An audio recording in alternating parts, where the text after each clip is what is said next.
કેમ છો નાના મિત્રો? મજામાં ને? આજે આપણે એક નવી અને ખૂબ રસપ્રદ વાર્તા સાંભળીશું.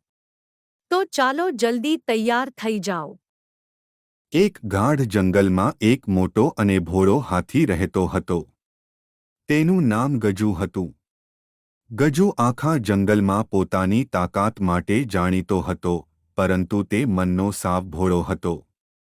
તે ધીમે ધીમે પોતાની મસ્તીમાં ચાલતો હોય છે. આસપાસ સુંદર લીલાછમ વૃક્ષો અને વેલાઓ જોવા મળે છે. એ જ જંગલમાં એક નાનું અને ચાલાક શિયાળ રહેતું હતું. તેનું નામ લાલુ હતું.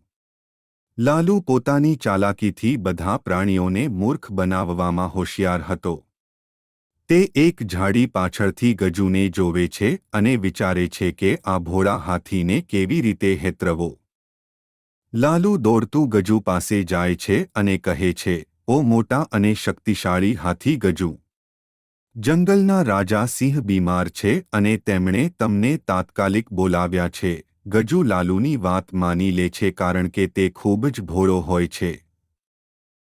લાલુ ગજુને એક ઊંડા કીચડવાળા ખાડા પાસે લઈ જાય છે. તે કહે છે, "રાજા સિંહે કહ્યું છે કે તેઓ આ ખાડા પાસે તમારી રાહ જોઈ રહ્યા છે." ગજુ ખાડાને જોવે છે પણ તેને શિયાળની વાત પર વિશ્વાસ આવી જાય છે. જેવો ગજુ ખાડાની નજીક જાય છે, તેનો પગ લપસી જાય છે અને તે કીચડમાં ફસાઈ જાય છે. લાલુ ખડખડાટ હસે છે અને કહે છે, "મૂર્ખ હાથી! જંગલનો કોઈ રાજા બીમાર નથી.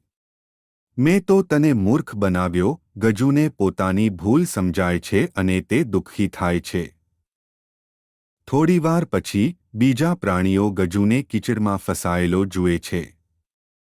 તેઓ તેને બહાર કાઢવા માટે દોરડા અને લાકડા લાવે છે. બધા સાથે મળીને મહેનત કરે છે અને ગજુને સલામત રીતે બહાર કાઢે છે. ગજુ બધા પ્રાણીઓનો આભાર માને છે અને સમજે છે કે ચાલાક લોકોથી સાવધાન રહેવું જોઈએ. લાલુ શિયાળ દૂરથી આ બધું જોવે છે અને તેને પોતાની ભૂલનો અહેસાસ થાય છે, પરંતુ હવે મોડું થઈ ગયું હોય છે. બોધ: આપણે કોઈ દિવસ ભોળા માણસનો મજાક ના ઉડાવવો જોઈએ. આપણે કોઈ દિવસ કોઈના પર આંખ બંધ કરીને વિશ્વાસ ના કરવો જોઈએ. આશા છે કે આપને આજની વાર્તા સાંભળવાની મજા આવી હશે. આવા જ કન્ટેન્ટ માટે અમને ફોલો કરવાનું ભૂલતા નહીં. ચાલો મળીએ ત્યારે નવી વાર્તા